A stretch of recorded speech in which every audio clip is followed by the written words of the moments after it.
Well, this is Dr. Ferguson, Pro MMA Now. I'm here with Paul Semtex Daley. Paul just got done fighting a gentleman with the nickname Bad News and the last name Bads, but it seems like tonight you brought the bad news. I brought the bad news. I told him anybody with a name like that, the only bad news they're getting is that they're going to fight me. And, you know, his first name's Rude, and I told him when he gets in there he's going to be in for a rude awakening, and you seen what I did. You seen what I did.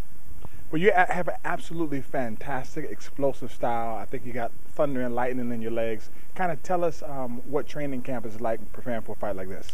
You know, for a guy like Rudy, who's a striker like me, I was able to just focus on punching and kicking. Basically, I knew, because I've been up against so many high-level wrestlers. I knew my training that I'd done previously, you know, to go up against the likes of Koscheck's and Woodley, Jake Shields and stuff would be enough to deal with what this jiu-jitsu and kickboxer player had. So I was over in Holland training at Mike's gym, which I do anyway during training camp, and training with some great guys that are also competing this weekend tomorrow over at K1 Rising. So I've been sparring with K1 level, you know, strikers. So that was predominantly what I did, as well as my strength and conditioning, which is mostly explosive work and plyometrics.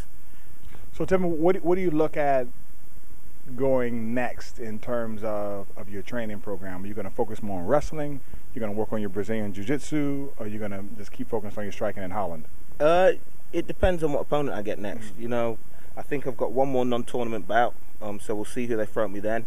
And then once a tournament starts, then I can have a look at what players we got involved and sort of cater my training camp around the actual guys in the competition. But I think, luckily for me, that in Bellator, the welterweights are mostly strikers. You've got Carla Musso, Ben Saunders is a fantastic striker, Douglas Lima is a striker, but he's a good all-rounder as well. Lyman Good, you know, there's a number of good strikers. I think the only high-level wrestler that I'll be worried about, and which I really have to knock her down, is a champion, Ben Askren, but that's not going to happen until I win the tournament. Well, let me ask you a question a little bit off the beaten path here. The Olympics is getting ready to happen in the UK.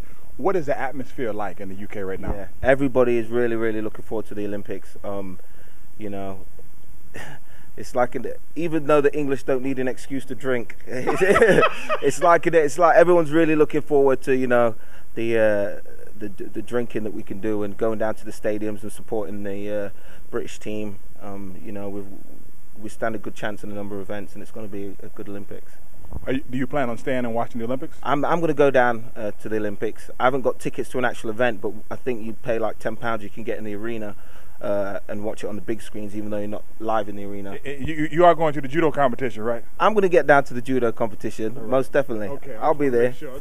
I might not be sober, but I'll be there. Well, Paul, thank you so much for your time, man. I appreciate you, and I appreciate the body of work that you've done, man, in MMA. Thank you. You're I appreciate that. Absolutely fantastic, bro. Thank you very fantastic. Much. Any parting words? Semtex.tv if you want to keep up to date with what I'm doing, and obviously Bellator.com.